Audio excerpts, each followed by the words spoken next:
Good morning. President Cyril Ramaphosa due to deliver the keynote address at the official Day of Reconciliation event in Nquthu in the KwaZulu-Natal soon. This year's theme calls on South Africans to deepen their commitment to unity, healing, forgiveness and nation building for a shared future. Newzroom Afrika's Phila Mthembu joins us now ahead of that event from the heritage site that commemorates the Battle of Blood River. Phila, good morning to you. What are we expecting there today?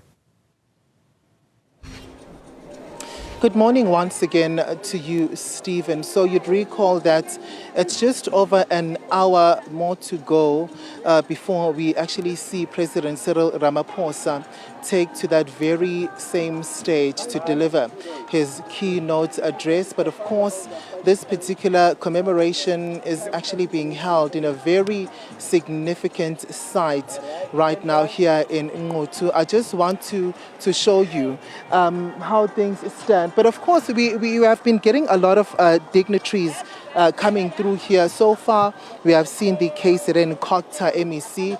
The KZN Premier has also arrived. We also do know that the Sports, Arts and Culture Minister, Gayton McKenzie, is also going to be in attendance, and as well as the KZN Arts and Culture MEC as well. Stephen, we're actually set to be in conversation with the KZN Premier, but is going to be making his way here. And really, this commemoration speaks to a lot that is clearly need to be done when it comes to reconciliation, because what I can also tell you is that there are two commemorations which are happening here. So there is one happening here, and when you actually move on the other side of the Blood River, there's actually another commemoration which is happening. There had been a lot of blood shed during the apartheid times. It basically reminds the country of so much that this particular country has been through when it comes to segregation,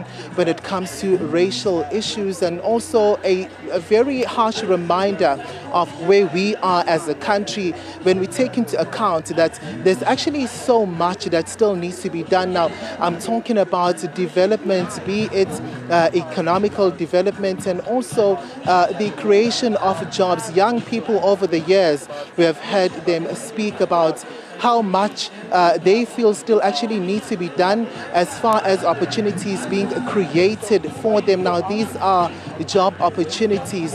And also when you look at the scourge of abuse, there have been quite a number of calls when it comes to issues around abuse of, women and children. There have been also the 16 days of activism, which had also been commemorated, really. So now I'm going to bring in the Premier of KZN to speak to us quickly. Premier, thank you so much for your time. If I can just grab you there.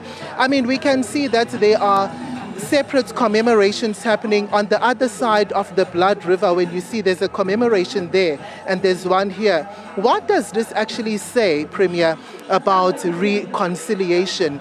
It looks like there's still a lot more that needs to be done. Well, as far as I know, it's a prayer on the other side of the river, which the plan for today was that they were going to start with the prayer, and then from there they will join the main event where the President of the country, His Excellency Cyril Ramaphosa, will be addressing the nation.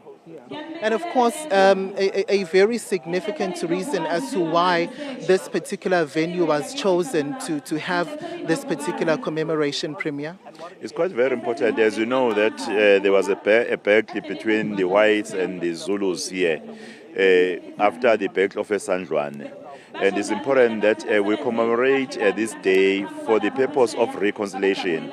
The bloodshed that took place between those who were trying to colonize our country, to take our country, to steal our land, and the indigenous communities really required a moment wherein we record what happened in the past with the purpose of communicating a message of living in harmony, living in a peaceful environment, and the history of this province. As you know, the bloodshed also that took place was between the Indians and the blacks, and even during the recent time in Phoenix.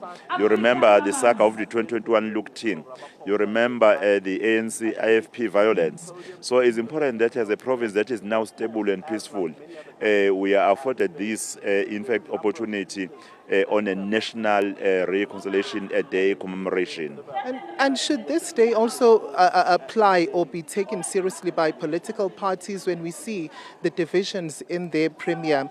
And I mean, there was also the motion of no confidence against you. I've seen the division there when it comes to political parties. Do you think it's also a day that they should actually use to also come together?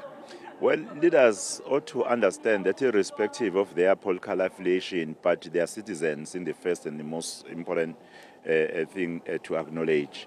And it's important that as leaders, they lead the society being in harmony, for stability, so that we're able to focus all of us to the development and to the assurance of a better future of our children and our country. All right, Premier, thank you so much for your time. That was KZN Premier Nquthu really speaking on the significance of this day and what really does the KZN government essentially make of it. So from that conversation, we do know that there is a premier, which is actually happening on the other side. And of course, this particular prayer has been attended to by some government dignitaries who are then going to make their way in here. It really serves as a very crucial part to bring about people from different walks of life, different people from different race groups to actually come together and celebrate this particular day, but also making a very important point today. Now, when you look at the divisions when it comes to some political parties and obviously the different opinions that they share, the Premier saying that he feels as if it is time for even political parties to also come together and celebrate this day and actually take seriously what it objectifies and the goal for it really, Stephen, in terms of bringing about unity. Phila Mthembu, thank you very much indeed. Do appreciate that update. We do await the President speaking there.